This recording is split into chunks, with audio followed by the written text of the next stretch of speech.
Yes. Good morning mga kasama. Nandito na naman tayo. Si Kuya Goods nagbabalik. At syempre kung hindi ka pa nakasubscribe, mag-subscribe ka na at hit mo na rin yung bell para lagi kang updated sa ating mga video. Ano ba talaga ang katotohanan? Totoo nga bang nahuli itong si Saldico? Isa namang nag-viral na chismis ang maraming nagsasabi na nakadetain si Saldico, pero ni isa wala hong ebidensya. Sa kasalukuyan, walang kumpirmadong opisyal na ulat mula sa gobyerno tulad ng Philippine National Police o NBI man lang. Bukod tangi nga itong sinungaling na nagsabi na nakadete na. Pero wala sila makakita kumpirmasyon na may picture o video man lang sila na ipapabigay ipapamukha sa tao na talagang hindi natin alam kung ano yung ginagawa nitong ni bangag na ito. Bakit sinasabi na nahuli? Di ba? Meron na bang kumpirmadong na-aresto? May mga balita dito na walang kumpirmado. Di sino ang matatawag na sinungaling kung ganito ang mga binabalita nila? Mahalagang mapag-usapan ito, pero siyempre bago natin talakayin ang ating video for today, itong reaction at opinion, samahan nyo muna ng like, subscribe at share.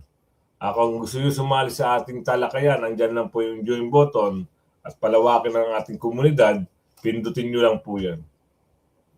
So, pasadahan natin ang mga balita ngayon. Itong pagsisiwalat ni Atty. Harry Roque at pinasisinungalingan, itong kasinungalingan ng Pangulo na talagang siya mismo pa ang nag-report.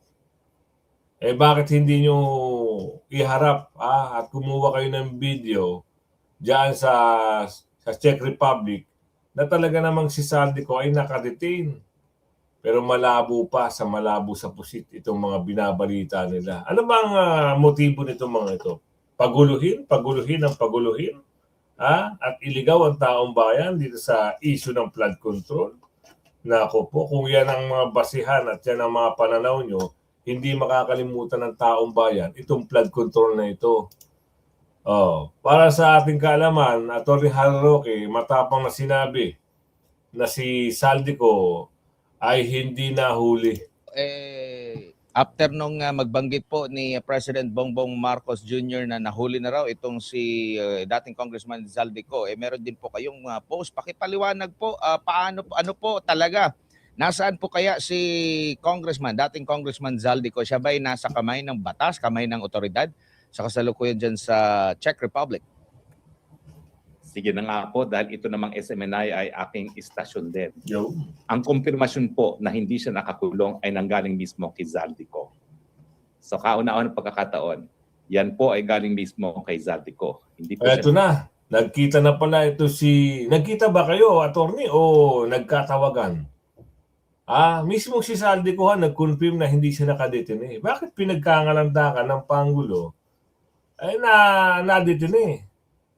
Ano ba ang katotohanan dyan? Ano ba to si Pangulo? Mukhang nasosobrahan na ng husto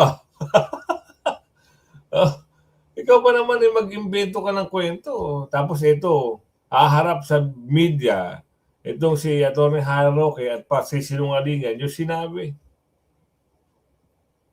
nakulong, hindi siya nakakulong. Kaya nga, buong buo ko sinasabi, nagpapakalat ng fake news ang presidente. Now, pero bago pa tayo makakuha ng kumpirmasyon kay Saldico, tayo naman ay nagkaroon na rin ng karanasan dito sa Europa. No? Kung maalala nyo, yung panahon na ako ay sapilitan na pinapadala dito sa Vienna, Austria, at ako naman ay merong medical certificate galing sa dalawang doktor na I was unfit to fly.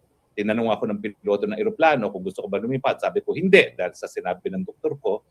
Nung ako po'y pinababa sa eroplano, pinaantay po ako hanggang dumating ang piskal dahil ang sistema dito sa Europa, bago ka ba aresto, kinakailangan iharap ka muna sa piskal at ang piskal ang magdidesisyon kung kakasuhan ka. At kapag ikaw ay kinasuhan, doon ka pa lang aarestuhin. So, hindi ko talaga alam kung ano ang pangyayari kay Saldico, pero nakakuha ng kumpirmasyon galing sa pulis na hindi inaresto, hindi in custody, hindi dinitain si Zaldico, kung hindi, he was subjected to law enforcement incident. So para po yung nangyari sa akin na habang nag-aantay ng piskal ang desisyon kung ako'y sasampahan ng kaso o hindi, nag-aantay lang kami. Pare-parehong nag-aantay sa pagdating ng piskal. Pero sa aking kaso, wala namang isang oras, dumating ang piskal at nakita naman niya na wala talagang kaso, pinawalan din ako. At sa tingin ko, ganyan din ang nangyari kay Zaldico. No? Yung sa akin nga mas matindi dahil ang sabi ng immigration authorities, di daw ako sumunod dun sa dapat na lumipat na ako sa Austria. Ang sabi ko, sumunod ako, sumakay ako ng eroplano. Kaya lang, tinanong ako ng kapitan kung gusto ko lumipad na hindi. Sabi ko, hindi ko gusto dahil meron akong 2 medical certificate. At dahil doon, hindi ako kinasuhan because suportado yan ng 2 medical certificate.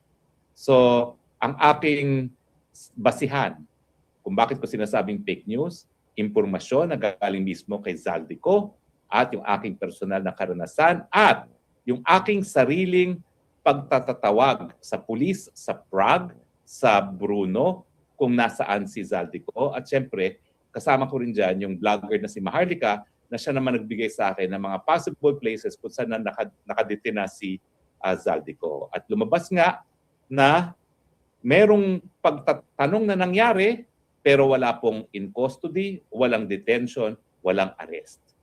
Kung bakit hindi siya na aresto, hindi siya na-detain, hindi siya under custody, well, hindi ko po alam. Sa aking personal na kalagayan, dahil ako po ay asylum seeker, hindi ako po pwede ma-extradite pabalik ng Pilipinas ang hindi tapos ang proseso ko. No? Hindi ko lang po alam kung ano ang naging dahilan sa kaso ni Zaldico. Pero nagaling na po sa Czech Police, wala pong in custody, walang in detention, walang arrest. Paano yan? Doon sa mga nagpakalat ng fake news. Ano masasabi nyo sa sarili nyo ngayon? Umpisa pa lang, puro kasinungalingan na eh. Hanggang ngayon, kasinungalingan pa rin eh. Pag natapos na ang termino, kasinungalingan pa rin ba? Yan ba yung pagbabago na sinasabi nyo? Oo, laki na nagbago sa Pilipinas. Naging bagsak ang ekonomiya, bagsak ang lahat, bagsak talaga. Diba? Ano masasabi dito na nagpakalat ng fake news?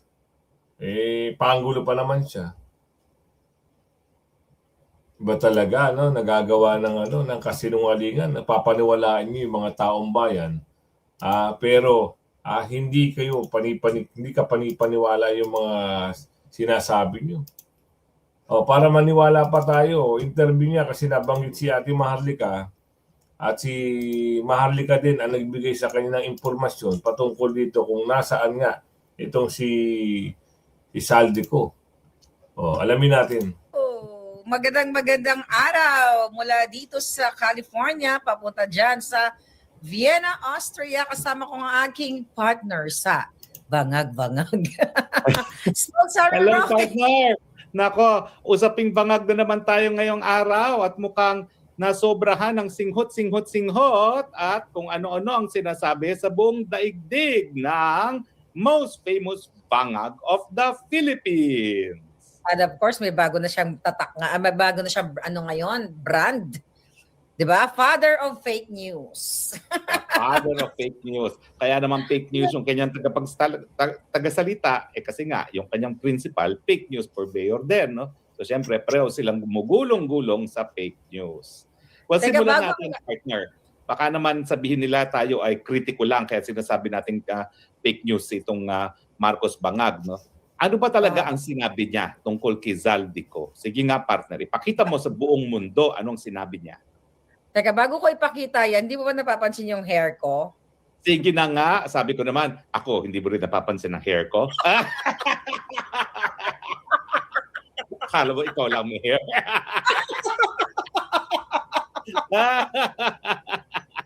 Pareho lang tayo ng sekreto. Hindi tayo pareho dahil ako, hindi bargain basement.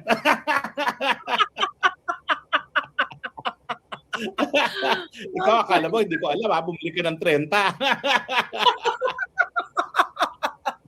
Kaya iba-ibang look ka. Pati si Inday Ay. Sara nagsasabi, bagay ka, ha? Binuking mo na tuloy yung sikreto natin. Anyway, sige. Alam mo Anyway, naman tayo, sige. mahilig tayo sa mga bionic hair. Okay? Of course. Oh, syempre, ayoko magpatalo sa'yo, kaya tinapatan kita. Anyway, balik na tayo sa... Tuloy na po, Ako tuloy. nanonood sa atin. Baka Anyway, okay. Okay, dito po kasi nagsimula. Ito kasi si Bangag ang may kasalanan eh. talaga nagpasibuno. Sige. Ayan, folks. Anong masasabi mo Ikaw dyan? ang nag-flash, ako magbabasa. Bongbong Okay. Marcos. April, ano ba ito? Hindi ko mabasa. 16. 16 at 6:42 a.m. Wow, ang Sa time aga. ko yan eh. Sa time time ko mo yan. yan, sa Pero sa time nila, mga mag-alas 12 ng midnight. Okay. Ano yan? Obviously, meron na namang hit, no? Init-hit. Nahuli na si Zaldico. He is Mhm. now detained in Prague after crossing into the Czech Republic without proper documentation and is currently in the custody of Czech authorities. We are in close coordination with the Czech government to ensure that all legal processes are followed, and to arrange for his return to the Philippines at the soonest possible time. We will keep the public informed as developments unfold. Okay. Una-una, bakit yan fake news? Well, una-una, hindi po siya nadetena. Yan. Ngayon, sumagot ang Czech police. Anong sabi ng Czech police? He was the subject of a law enforcement. Ano ba yung sabi nila? Sa Rappler, sumagot sila sa Rappler na ginamit na ni Bangag eh. He's the subject of law enforcement action. Walang sinabi na he was detained. Walang sinabi he was taken into custody. At syempre, walang sinabi he was arrested. Ayun na, doon na napahiya ang mama. Nagbida-bidahan kasi gusto maging reporter eh. Bakit pa kasi tumakbo ng pagkapanggulo? Gusto naman pala maging reporter at gusto maging vlogger. Gusto nga sundan yung yapak ng kanyang under na mahilig sa vlog ng vlog. Baka siguro gusto niya na lang palitan ang kanyang posisyon. Kasi ngayon naguguluhan sila. Ano ba talaga ang lagay ni Zaldico? Ito may katanungan na dapat linawin na ang dahilan ng pagkakakulong sa DAPRAG. Wala nga pagkakakulong. Paano niyo pauuwiin ngayon si Zaldico? Kung halimbawa man merong, ito na lang for example na, nakakulong. Paano niyo pauuwiin si Zaldico? Meron ba kayong patunay na nakakulong siya? Legal expert dapat linawin ang dahilan ng pagkakakulong ni Zaldico. Hindi yung laway lang, nagkwento lang sa page niya na nakakulong si Zaldico. Alamin natin dito. Papauwi sa bansa si dating Congressman Zaldico. Live mula sa TV5 Media Center din, nangunguna sa balita si News 5 anchor Cheryl Cosip. Cheryl, may nakausap kang international law expert kanina sa One Balita Pilipinas, sa 1PH. Anong tingin niya sa usaping ito? Jiggy, nakausap natin kanina sa One Balita Pilipinas ang international law expert na si Attorney Ralph Sarmiento. Una sa lahat, binigyan din niya na kailangang linawin muna kung ano talaga yung dahilan ng pagkakakustodiya ni dating Congressman Zaldico sa Czech Republic. Kasi sa ngayon, Jiggy, kapansin-pansin na kulang pa sa detalye ang mga impormasyon mula sa pamahalaan at wala ring nailalabas na visual proof na talagang nakadetain siya. Ayon kay Attorney Sarmiento, kung ito ay isang border o immigration issue, nasa saklaw ito ng mga otoridad ng Czech Republic. Ibig sabihin, pwede ma-deport siya pero hindi ito automatic o garantiyado. At mahalaga, hindi rin siya basta-basta maipapauwi sa pamamagitan ng extradition. Kasi wala tayong extradition treaty sa Czech Republic. Pakinggan natin si Attorney Sarmiento. So hindi tayo pwede mag-request ng extradition. Or kung magre-request naman tayo ng extradition, it will be denied, but prerogative din ng Czech Republic na mag-deport ng tao. So it can be subject to a diplomatic negotiation between the two states. At Cheryl, kung hindi siguradong may papadeport si Zaldico at hindi rin siya pwedeng extradite, ay anong nakikita ni Attorney Sarmiento na Wala. paraan para siya ay mapauwi? Gigi, ang pinakamalinaw na punto ni Attorney Sarmiento, ang pinakamabilis at pinaka-epektibong paraan ay diplomatic channels. Ibig sabihin, makikipag-usap ang Pilipinas sa Czech Republic government. Ipaliliwanag na may kaso si Zaldico sa Pilipinas, isa na siyang fugitive at kansilado na yung kanyang pasaporte. At Pero, meron din karapatan si Zaldico na mag-seek ng kanyang asylum. Kasi lahat ng mga ganyang may banta sa kanilang mga sariling life, nasasakop yung asylum na yan. So ipapaliwanag niya rin doon. May mga ebidensya eh. 'Di ba? Mismong gobyerno ang humahabol sa kanya. Dahil bakit? Meron siyang siniwalat na mga bagay-bagay na may kinalaman sa pandarambong ng bansang Pilipinas. Okay na rin yung nangyari ng mga ilhayag niya yung mga pagnanakaw na naganap noon. Pero hindi nangangahulugan na tapos na ang tawag niya, ang karakter niya dito sa usapin ng pandarambong. Kasi andun siya eh. Parang naging parte siya ng organisasyon di umano. Di ba? So kung hahabulin siya at ngayon magiging state witness siya, pwede. Pero may tumututol. Ang sabi rito, sa balita na to, asan na ba yun? Hahanapin ko para magkaintindihan tayo. Ito daw si Zaldico, kung sakasakali, hindi siya pwede maging sa state witness. Ayon yan kay dating si Boy Tulog, kilala si Boy Tulog. Kilala niyo yun?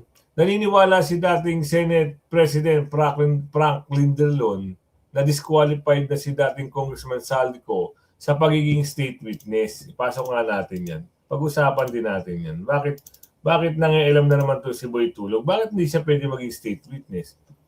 Diba? Ano ang dahil? Ano ba ang kanyang obserbasyon? O bakit hindi pwede maging state witness si Zaldico? Kayo, naniniwala ba kayo na yung sinabi ni Franklin Drilon ay totoo? Pwede siya. Kasi siya hindi na nagbunyag. Siya rin may lahat ay alam niya yung mga detalye. Diba? Kung sasabihin mo hindi siya pwede maging state witness, sino maging state witness? Ito naman si Boy Tulog naman. Pwede yun. Kaya wag nyo na linlangin ang taong bayan. Bakit kayo lang ba ang may karapatan maging state witness sa mga gantong usapin? Hindi ba pwede ang mga naging karakter doon sa pagnanakaw? May tanong tayo, itatanong natin yan para magkaalaman. Dito meron akong tinatanungan dito eh. Siyang kumpanyero ko, isang abogado, magaling na abogado. Pwede bang maging state witness si Zaldico? Tatanungin natin siya sa usapin ng flood control laban sa alright. Ang sagot niya rito, itong kumpanyero ko, posible sa batas na maging state witness ang isang taong sangkot sa kaso. O kita nyo? Kahit pa mataas ang posisyon na iba pang involved. Ano ang state witness? Sa ilalim ng rules of court ng Pilipinas, ang isang akusado ay pwedeng maging testigo ng gobyerno kung siya ay pinakamahalagang impormasyon. Tama. Hindi siya ang pinaka-guilty sa mga sangkot. Totoo naman. Kasi siya ang nagbunyag kung sino nagpa-insert sa kanya ng 100 billion eh. Kailangan ng testimony niya para mapatunayan ang kaso laban sa iba. So bakit sinasabi dito, hindi ko alam kung totoo itong sinasabi ni Franklin Drilon na hindi, sabi na naniniwala si dating Senate at President na disqualified na si Congressman Zaldico. Paano madi-disqualified? Siya nakakaalam lahat. Ayan, na-post siya na. Hindi ako nagbibiro. Lakihan natin. Para magkaalaman. Abante, Zaldico disqualified maging state witness sa flood control scandal. Kung ganyan ang mga pananaw niya sa buhay, wala na talaga. Papabayaan nyo lang nakawan ng taong bayan. So, eto pa. Meron pang balita rito, 5 hours ago, pinaghahandaan ni Senate President Vicente Soto ang mga senador na magsisilbing Senate judges. Pinaghahandaan raw sa kanilang sakaling makarating sa Senado ang article of impeachment laban kay VP Sara Duterte. Ito, mga bagay-bagay na ito, yung mga paghahanda-handa nila. Nako po, kilala nyo naman kung sino lang ang mga boboto dyan na ma-convict si VP Sara. Marami yan. Siguro mga 7 sila. Sa-isahin na natin. Senate President, yan, si Pinky, si Hontiveros, si Mig Subiri. Yan ang mga posible ha. Yung si Bombom, si Kiko, 6. Kasi majority. Sabihin natin 7. 7, meron pang 16. Tama ba? Sabihin natin yan yung 2/3 na kailangan kunin bago ma-impeach si VP Sara. Kung sakaling ma-impeach, wala tayong magagawa dyan. Pinagtulungan nila, pero tandaan nila, hindi lang si VP Sara ang Duterte. Hindi lang si VP Sara. Ito, tuwan-tuwa sila.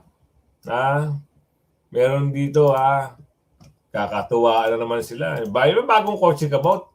May tanong kasi sa kanya kagad ang pagkabungad sa kanya. May bagong kotse ka ba? Wow. Ano ibig sabihin nun? Impeachment hearing versus VP Sara not fishing expedition. Yan lagi yung pagtanggi nila, pero makikitaan mo sila, itong sasagot na ito, na talagang gustong-gusto nila ma-impeach si VP Sara. We're talking to Congresswoman Jervil Luistro, Chair of the House Justice Committee. Welcome back to StoryCon, Congresswoman. Hi, Congresswoman. Good afternoon, and thank you for having me here at StoryCon. Thank you. Good afternoon, Congressman. Go first. Bago ba yung kotse nyo, Congress? Sabi ko, Parang bago, parang iba yung kotse nyo. Ano po? Okay. So Hindi po, luma po ito. okay. Same car where I have been doing my interviews. Okay. mukhang latado Bakit natanong na gano'n? Nakatanggap ba di umano? Kasi ang pagkabungad ka agad, di kilalang kilala to, bago ba kotse mo, pinahiya ka agad Binanatang ka rin siya dito Di ba? Kilala yung background kung gano'n. Bago ba kotse mo? Kagaro din naman Basta talaga mga kilala ka agad no? Dapat tinanong mo, bago ba, asan ba yung maleta? May bago bang maleta?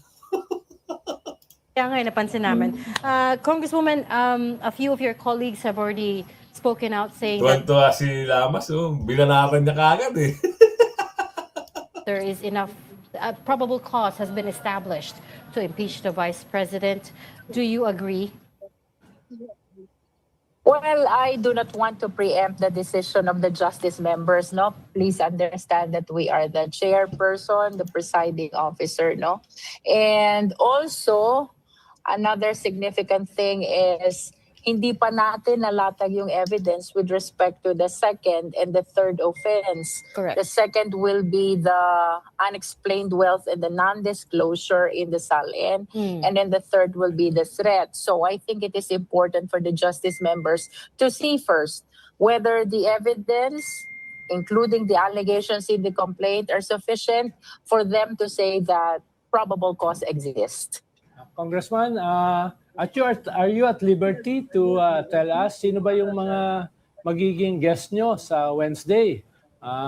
Or ano Yes. yung magiging agenda sa Wednesday? No? Ano yung program? But tingin ko naman, sir, we publicized this during the last hearing, no? So to give you a rundown kung sino yung magiging resource person natin for Wednesday. One is the Ombudsman, and of course we expect them to present the SALN of the Vice President. Second is the AMLC, the Anti-Money Laundering Council. And we mentioned this during the last hearing that we are requiring them to bring the report on covered transactions and suspicious transactions, including the investigations that they conducted regarding the same, no? This is with respect to the Vice President and the husband. Di ba sabi ko nga sa inyo, talagang paraan. Paraan na nila yan para talagang pabahuin ang pangalan ng mga Duterte. At meron nga nagsasabi na bumababa na raw yung trust rating ng ating kababayan. Kay VP Sara, wag ho kayong maniwala. Wag ho kayong maniwala. Kasi ito mga ito, ngayon nga naobserbahan ko padalas na ng padalas lumalabas yung mga troll nila. Oo, ang dami. Pero pag nakita mo nga yung pagmumukha doon sa profile, mga avatar. Oo. Hindi mo makikita yung mga tunay na pagmumukha nila kasi yun mga paid trolls na tinatawag. So marami. Maski mismo mga streaming dyan, mga nababalita, meron din.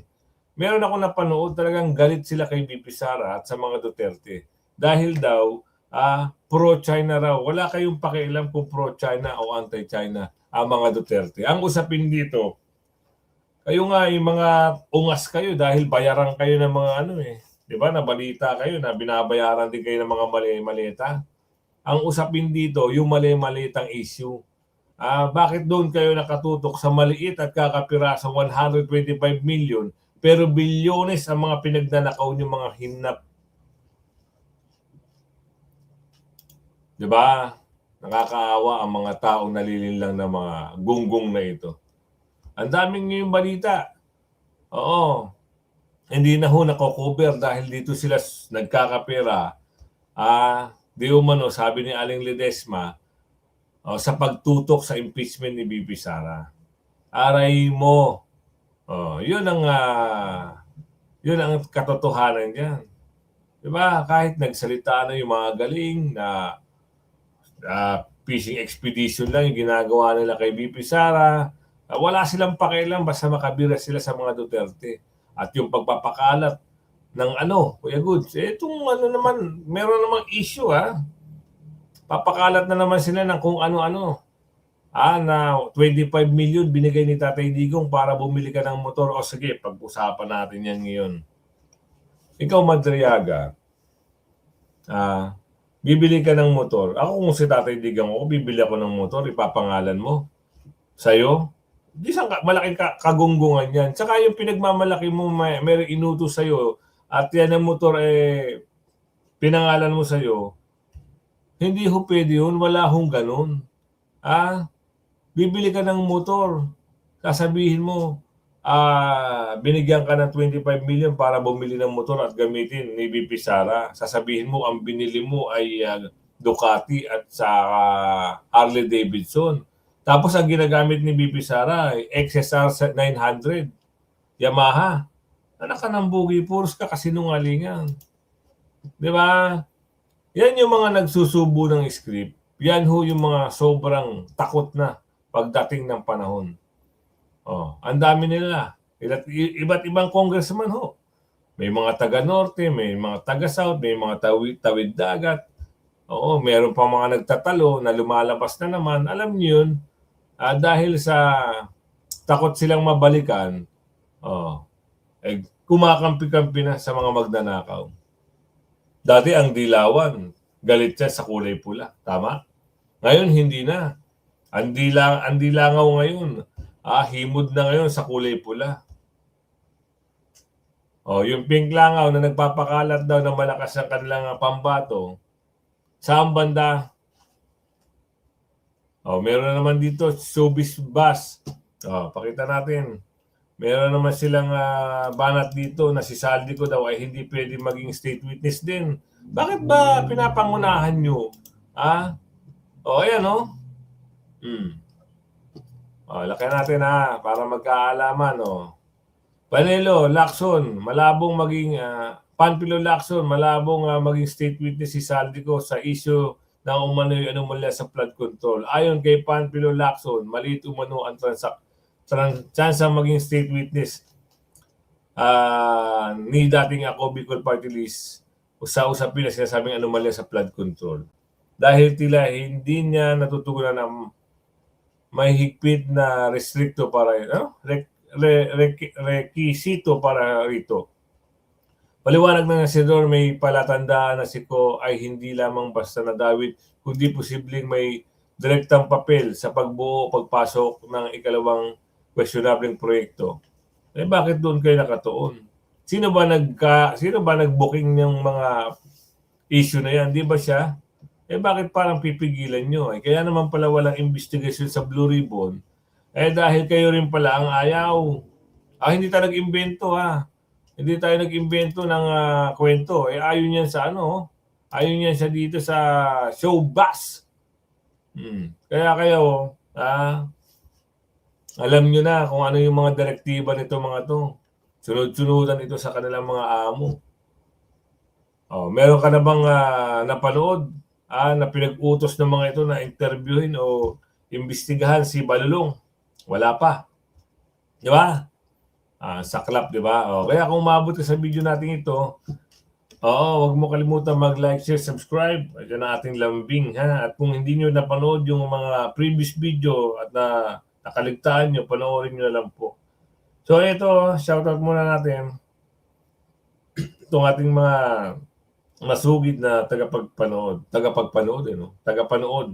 Mula kay Dennis Nespunan. Ayan shoutout Kuya Goods mula sa Nepunan sa Taguig. Anong Nepunan? Napindan, baka Napindan. Mula kay Ma'am Janet Bermsasol. Ayan, shoutout po sa inyo. Edith Amor, shoutout po. Carlota Rigo. Ayan, shoutout po sa inyo. At kay Christian Monson. Shoutout po. Adonis Saragosa. Ayan, shoutout po sa inyo. Cold Ace. Shoutout po. Santos Melita Jr. Shoutout po sa inyo. Alicia. Ayan, shoutout po. Elsa Hitman Mercado. Shoutout po. Mervin Dalis Virgen, shoutout po. Emmy Castro, shoutout po sa inyo. Ayan Kim V, yan, shoutout po sa inyo. Kajimat Rose, shoutout po. Rodrigo San Diego, Glenda De Malente, shoutout po sa inyo. Amador Luz, shoutout po sa inyo. Ano ba? Yan, kung umabot sa video na to hanggang sa muli ho. Bye-bye!